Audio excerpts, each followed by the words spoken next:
the State of DeserTech Report. Actually, we've been working about this report in the past few months, trying to define, after a long work we have done in DeserTech, who was launched as a innovation community 2 years ago. The first process we had was actually to define what are the challenges, and we would reveal them soon, but also who are the startups that actually confront or tackle these challenges dealing with desert or desertification. So the first slide maybe I could show you is who are actually the startups are. And they are the main ones, but when we took desert and desertification challenges, we tried to define the ones who are actually now tackling these challenges, but also in the mapping that SNC was very helpful for us to create the report later on, was actually to see also who are the overall startups joining this ecosystem, who could actually offer potential solutions. Maybe they're not referring to it now, but they have the potential to do so. So by revealing this map, and you can also find a hard copy of it on the tables around us in the venue, you can see different types of startups in different stages, and we would talk about it later on, but you can see that we have startups in 4 main verticals: agriculture, water tech, infrastructure, and energy. These main verticals are the one we defined as a community that we're going to look for solutions in these types of verticals. But obviously there are other more verticals that living in arid areas are relevant. So in the future of the DeserTech community, we would also refer to these verticals such as maybe health or education and so on. But these are the main startups we're working with at the moment. Yeah, so hi everybody. Yosovzon, Startup Nation Central. Thank you, Sivan, for the introduction. Thank you for DeserTech community and the entire partnership team here for this event, but also for establishing this very important community. Startup Nation Central was very happy to participate in this effort that Doron actually defined very well as the starting point or the benchmark for future advancement within the sector. And just to come again to the point about this map, so if we think about the process that we did here, it was to basically start with the 4 verticals that you see here, 4 main verticals that the DeserTech community chose as those, I would say, the most important currently. And we, as Sivan said, should develop them later on. But we started with extracting all the data that we have at Startup Nation Central. I'm sure most of you at least are familiar with the Startup Nation Finder. We started with extracting data from there and then categorize it based on the verticals that you see here, but also based on solutions, which Sivan will shortly share with us as well. So as Ido mentioned, this was the methodology that helped us to define eventually the report and the landscape of the startups. We took the challenges and the solution areas. We were looking at core DeserTech startups, but also on ones that belong to the overall DeserTech ecosystem. When we look on the challenges of DeserTech, we define, as I said before, 4 ones: extreme climate, remote and marginal living, land degradation, and water scarcity. We didn't do it by ourselves as a team. We were assisted by the help of the Desert Research Institutes of Ben Gurion University and the researchers who are taking a very important role over there in the research side. But then we took the challenges and tried to find what are the solution areas that we could look for startups there. And you can see many types of solutions that are not necessarily desert-oriented, but they have the potential to be relevant to desert issues or desertification issues. It could be crop adaptation or indoor farming or energy efficiency. All of these issues are not specified just for desert areas or arid areas, but the solutions needed to be adapted to these areas could be part of that mapping. So a bit drill down about the numbers. We have defined 66 core DeserTech startups out of a larger number of over 300 Israeli startups. As we said before, different stages of development and different stages of funding. This is how the ecosystem looks like. And Ido, what can you tell us about that? How does it reflect in the general ecosystem? Yeah, so first of all, coming back to the process that I've started to describe, we took out a list, a very, very long list of companies, and we started to classify them based on the solutions you've seen in the previous slide. For each one, we chose the right vertical, the right solution that they're tackling, and based on that, or in addition to that, we had 66 startups that were already recognized by the DeserTech community as startups that develop solutions specifically for desert, or specifically to solve desert solutions. And we use them as sort of a reference group, I would say. In addition to them, we recognized 237 startups that can also have the potential to serve Desert Challenge. And when we combined the two, we actually started to build a report, and we did sort of a combination between potential startups and startups with core technology or core desert tech capabilities. So the numbers are quite clear. And I wanted to ask you, in your analysis, what would you say is the reason, or actually the reason that we have less startups in the infrastructure vertical in comparison to all the other verticals? Yeah, so what you can see here is the differences between the four verticals that we chose, or the DeserTech community actually chose to include. And you can see the proportion between the number of companies out of the 66 core DeserTech startups that were recognized. And you can see the differences here. It's a small group. We all understand it. 66 is a small group with a lot of potential for growth. Nevertheless, when we look at the proportion here, it's very similar to what we see in the overall ecosystem within Israel. When we look on infrastructure, it's relatively a smaller amount of companies within the entire ecosystem. The other three we will see later on. Here.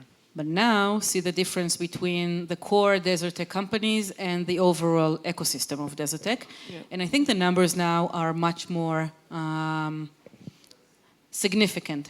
The difference and the ratio between the different verticals is much more significant. How can we explain that difference? So this is pretty much the same as in the entire Israeli startups ecosystem. Yeah, not only DeserTech. What you see here on this pie, it's almost the same. So energy and water, the amount of startups within these realms in the ecosystem is close, like they pretty much the same.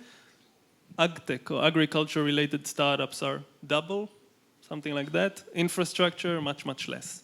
So this pie reflects exactly what's going on within Israel as a whole, and it only makes sense that DeserTech solutions will be part of it or reflect the same numbers.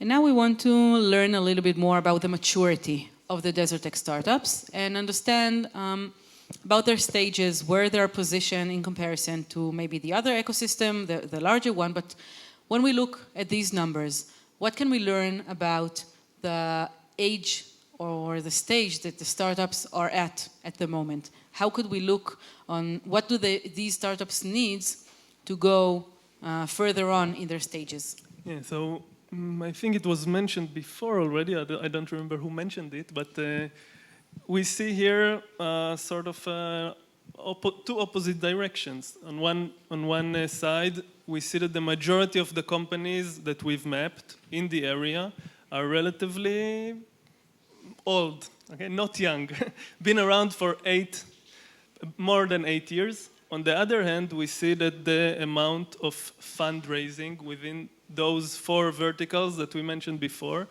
written also down there, it's minimal. There is not a lot of funding going to these areas. And this is true to DeserTech, but again, this is reflecting the situation within the Israeli ecosystem. This is something that we at Startup Nation Central try to understand and hope that we understand very well. So we see that specifically in these verticals, it's harder to raise funds. There are some who are more struggling than others. Maybe we'll even mention something specifically about water later, if I remember correctly. But this is the same situation as within the whole ecosystem. I showed you before the matrix of the challenges and the solution areas. We took all the startups and tried to put them in each solution area, and now we can see the distribution of the solution areas in each startup. Where does it belong? We do see that there are some solution areas with a lot more startups, and some are in the amount of startups is the number of startups is quite small. How can we explain that? What kind of efforts are needed to bring more startups to these solutions, such as agrivoltaic systems, for example, or biodynamic urban planning? What is needed from the market to support more startups to join that? Well, my first answer will be demand. Demand that is the result of awareness, that is the result of different incentives, of course, the result of available funds. So all these factors and many, many more will support the growth of the number of startups in each one of these categories. We can also see here things that I would marking the obvious or showing us what we initially thought. We see that smart irrigation solutions are obviously very strong within this realm because of the strong connection between the number of companies that we have in Israel, the strength of Israel within these areas, but also the ability of these startups to target desert-related challenges specifically. And now let's point out a bit about the Negev ecosystem, which is a very important part for us as a DeserTech community to put a lot of our effort to support what is going on in the Negev as an area that is not only can serve as a beta site, but also as an area where startups could grow. So when we compare the numbers between the total ecosystem of tech in Israel and the DeserTech ecosystem in the Negev, what could we learn about the numbers here? Yeah, so it's actually written here, but what we've seen, and again, it was something that was sort of reassuring our thoughts or pre-assessments that there is a larger proportion of desert-related startups within the Negev, looking or compared to the overall proportion of startups in the Negev. I hope it was clear. But there are more startups related to to desert challenges in the Negev area compared to everything else. Okay. So I would assume that there are many startups about cyber that are dealing with cyber-related issues in Beersheba. Yes. So they represent a small amount of the overall startup ecosystem in Israel. Looking at desert, it's different. It's more. So now some questions about what the future is holding for us, or what could we expect. Over the period, as it says here, in the almost 6 years from now, the funds have raised and increased in enormous numbers. How could we explain that growth in fundraising?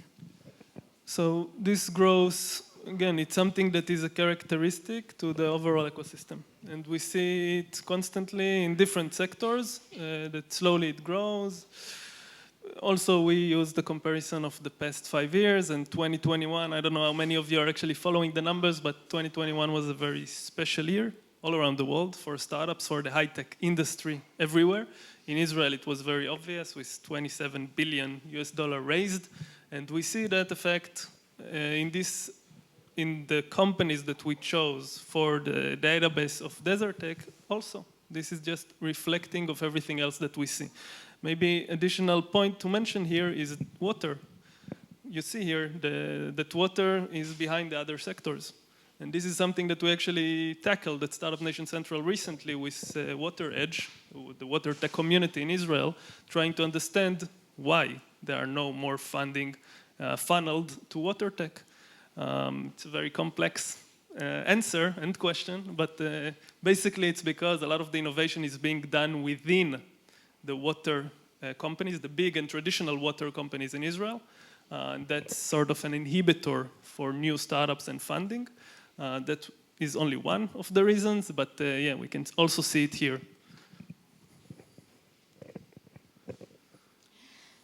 So that was our take about the DeserTech report, and I invite you to take your phones and log on the QR around the tables to see the full version of the report. If you left yourself with a bit taste of more, so FOMO experience is very important for us. So you can, when we finish our part, you can take that time to go over the report. It's waiting for you on our website, DeserTech.org.il.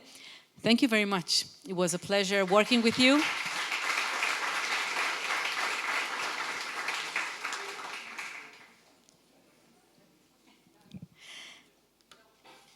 Working? Yes. I already closed my microphone, so thank you very much. It was a pleasure working with you and I wish the best of luck to the DeserTech community in Israel that are doing a tremendous job. And there is a huge potential for growth in this sector, which is actually combining few sectors together that are showing a lot of potential for the Israeli ecosystem as a whole. So again, congratulations and good luck. Thank you. We have a lot of more work to do. Thank you for joining us in it.